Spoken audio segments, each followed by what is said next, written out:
تو میں عرض کر رہا ہوں رمضان مبارک میں آخری ایام ہمارے اعتکاف کے ہوتے ہیں، اعتکاف اس کا اہتمام کریں۔ میں تو اپنے ساتھیوں سے بھی سنت والا اعتکاف کفایہ ہے، سنت موقتہ ہیں، پوری مسجد کی طرف سے اگر ایک بھی آدمی نہیں بیٹھا سب پورا محلے والے گنہگار ہوں گے، کوئی نہ کوئی اعتکاف میں بیٹھنا ضروری ہے۔ اور پھر ہم اپنے اپنے سہولت کے اعتبار سے 1 دن 2 دن 3 دن 4 دن افطاری سے افطاری تک اعتکاف میں بیٹھیں۔ اعتکاف میں بیٹھنے سے ملکیت ہمارے اندر پیدا ہوتی ہے، حیوانیت اور شیطانیت کا خاتمہ ہوتا ہے، اور ملکیت اگر آ جائے تو پھر کیا ہوگا؟ لا یعصون اللہ ما امرہم ویفعلون ما یؤمرون، اللہ رب العزت کی نافرمانی فرشتے نہیں کرتے۔ یہ بندہ بھی اعتکاف کی برکت سے اللہ کا نیک بن جائے گا، اللہ اسے فرما بردار بندوں میں شامل کرے گا، گناہوں کی نفرت اس کے دل میں پیدا ہو جائے گی۔ اس لیے اعتکاف کا اہتمام اپنے بس میں جتنا ہے اتنا مسجد میں آئیں، اعتکاف کریں۔ اور اعتکاف اللہ تعالیٰ کو قریب کرنے کے لیے اور اللہ تعالیٰ سے قریب ہونے کے لیے ہے، اپنے اعمال کے ذریعے سے، اپنی عبادتوں کے ذریعے سے، اپنی دعاؤں کے ذریعے سے اللہ سے قربت بندے کو نصیب ہوتی ہے اعتکاف سے۔ اب وہ کہے گا اللہ سنے گا۔ تو آخری عشرہ ہیں، میں نفلی اعتکاف بھی کرنے والے کرو، اپنے کام پہ جاؤ واپس مسجد کو آؤ، اپنے کام پہ جاؤ واپس مسجد کو آؤ، اپنے کام پہ جاؤ واپس مسجد کو آؤ۔ اتنا تو کر سکتے ہیں، مسجد میں زیادہ سے زیادہ وقت گزارو، یا وہ بھی نہیں کر سکتے، ادنا درجہ اپنے آخری راتیں عشرے کی 10 راتیں، یہ 10 راتیں مسجد میں گزارنے کا اہتمام کرو، ادنا درجہ۔ کتنا گزاریں؟ تراویح تو گزارتے ہی ہیں، گھر جاؤ کھانا کھاؤ پھر مسجد آ جاؤ، آ کر صلاۃ التسبیح پڑھو، صلاۃ الاستغفار پڑھو، قرآن پاک کی تلاوت 1 پارہ کم از کم پڑھو، 1000 بار استغفار پڑھو، کلمہ طیبہ 1000 بار پڑھو، اللہ سے خوب دعائیں مانگو، نیند آئے تو پھر گھر چلے جاؤ۔ مسجد میں کیوں بلا رہا ہوں، گھر میں کبھی عبادت ہم نہیں کر سکتے۔ جو گھر گیا وہ گھیر گیا، دونوں گر بھی گیا وہ گھیر بھی گیا، یعنی مسائل اسے گھیر لیتے ہیں اور وہ اپنے جذبات کے طرف سے گر جاتا ہے۔ مساجد میں ایک ماحول بنا رہتا ہے، اور اجتماعی عبادت، ایک طاق راتوں کی عبادتیں اجتماعی نہیں ہوتی، اور سے سننا اس بات کو۔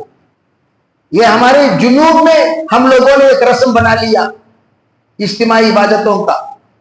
اجتماعی عبادت طاق راتوں کی نہیں، اجتماعی عبادت فقہا نے بدعت قرار دیا ہے۔ اجتماعی عبادت صرف تراویح ہے، تراویح سے فارغ ہو گئے ختم، اس کے بعد کوئی عبادت اجتماعی نہیں، سب کے سب انفرادی۔ ہاں البتہ آپ تہجد جس طریقے سے حرمین شریفین میں تہجد با جماعت اس لیے پڑھائے جاتے تھے تاکہ تمام لوگ تہجد میں طول قیام کرے۔ یہ شوافے کی یہاں، حنابلہ کی یہاں اجازت ہے، احناف شبینہ کو منع کرتے ہیں، احناف اجازت نہیں دیتے۔ احناف کہتے ہیں تہجد میں آپ لمبے قیام کرو، اگر آپ کو لمبی صورتیں یاد نہیں کوئی بات نہیں، ایک ہی صورت کو 10 بار پڑھو، ایک ہی صورت کو 15 بار پڑھو، ایک ہی صورت کو 25 بار پڑھو، کون منع کرتا ہے؟ کوئی منع نہیں ہے۔ ارے آپ کو 10 صورتیں یاد ہیں تو قل اعوذ برب الفلق 15 بار پڑھیے، 15 بار پڑھیے، 50 بار پڑھیے۔ اللہ کو سب سے زیادہ پسندیدہ نماز کون سی ہے؟ وہ نماز جس نماز میں قیام طول ہو، قیام لمبا ہو، قرات لمبی ہو۔ بھئی ہم لمبی قرات کہاں کریں گے؟ سورہ بقرہ تو ہمیں یاد نہیں ہے، ہمیں تو 10 سورتیں یاد ہیں، کیسے کریں؟ بھئی آپ کو جو سورتیں یاد ہیں وہ سورتیں کثرت سے پڑھیے، اور اس کے ساتھ صلاۃ التسبیح کا اہتمام کیجیے۔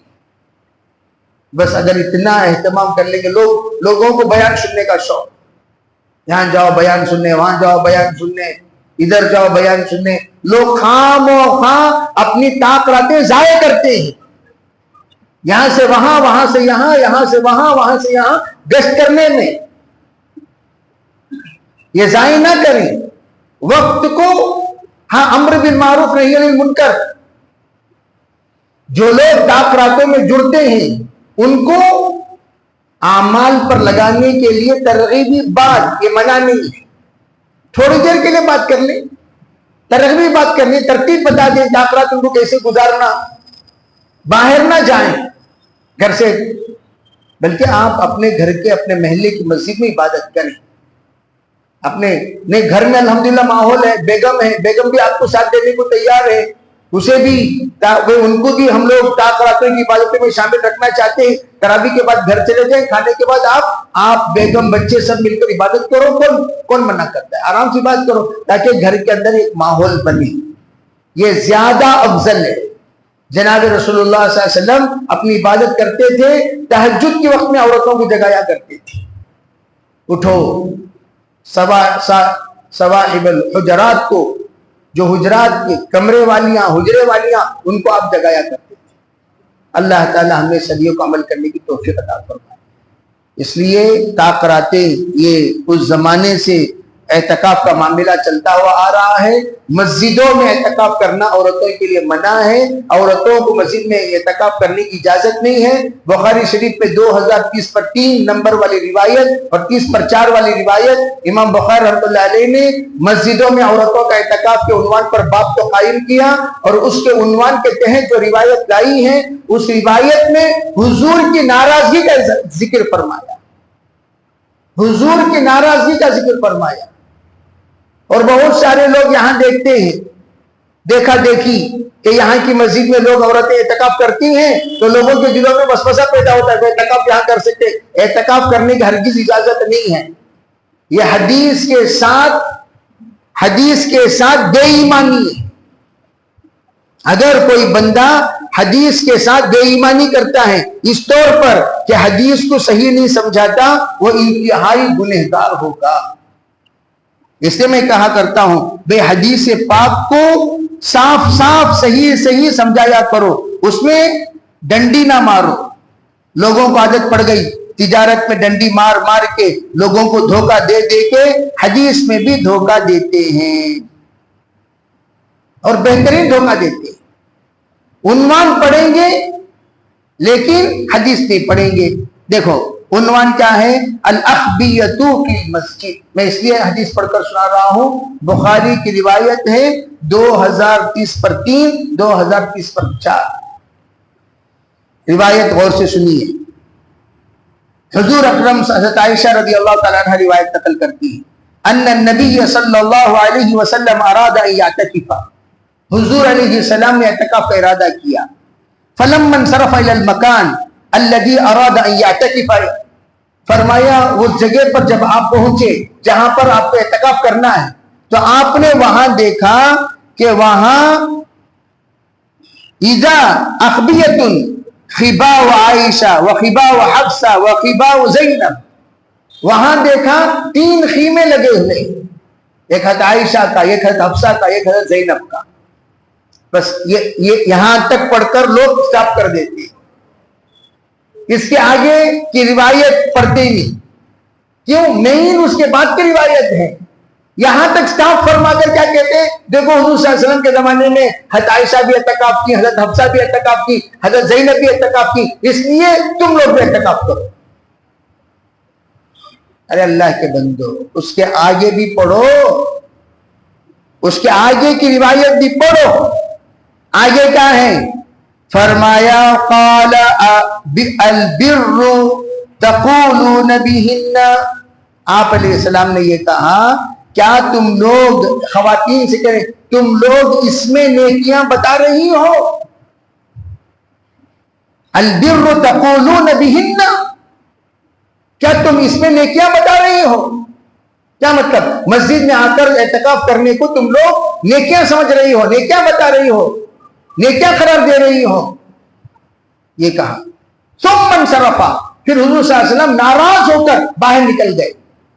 اعتکاف نہیں کیا آپ نے، لم یعتکف فلم یعتکف، آپ نے اعتکاف نہیں کیا۔ آگے کیا فرماتے؟ حتی، یہاں تک کہ جو اعتکاف کا ارادہ آپ نے فرما چکے تھے رمضان مبارک میں، اور آپ نے ان خواتین کے آ کر پڑاؤ ڈالنے کی وجہ سے جو ناراض ہو کر آپ باہر نکلے، اس اعتکاف کی قضا آپ نے شوال میں فرمائی، حتی اعتکف عشرا من شوال، آپ نے اس کے بعد اعتکاف شوال میں فرمایا۔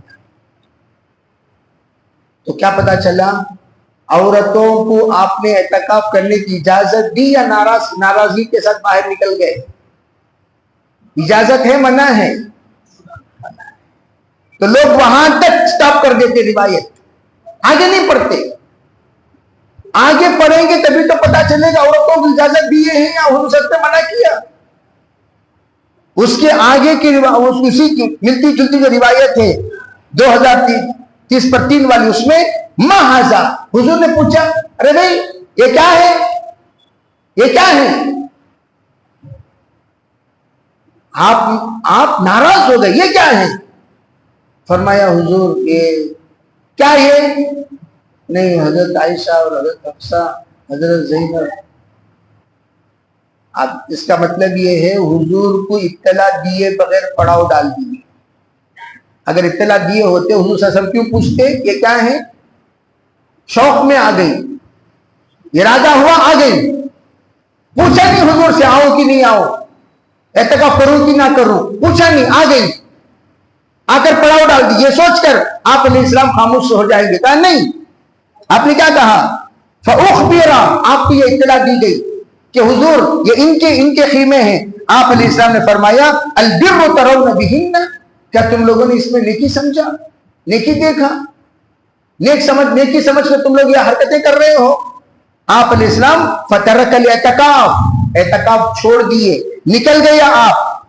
اس میں پہلا وہ رمضان ہے جس رمضان میں خواتین نے آ کر مسجد میں پڑاؤ ڈالے، آپ وہ رمضان اعتکاف نہیں کیے ناراض ہو کر، ترک الاعتکاف ذالک الشہر، آپ نے اس مہینے کا اعتکاف چھوڑ دیا۔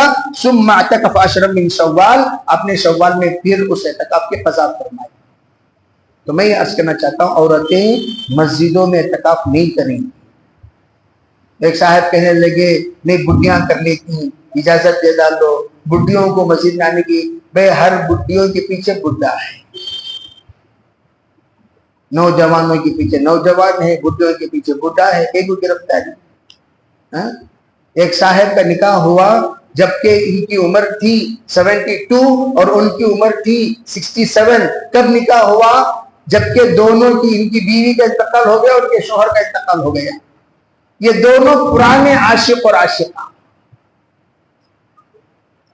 عاشق پرانے، کتنے سال پرانے؟ 50 سال پرانے۔ وہ 50 سال پرانا جو تعلق تھا وہ پھر لوٹ کر آیا کہ ان دونوں کا نکاح ہونا منع نہیں ہے۔ میں یہ کہنا چاہتا ہوں جب حضرت عائشہ نے فرما دیا اپنے زمانے میں کہ یہ فتنہ ہے، اگر اللہ کے رسول کے زمانے میں یہ بات معلوم ہوتی عورتوں کا مسجد میں آنے پر کتنا بڑا فتنہ ہو سکتا ہے، سرکار کبھی مسجد آنے کی اجازت نہ دیتے، سرکار کبھی مسجد آنے کی اجازت نہ دیتے۔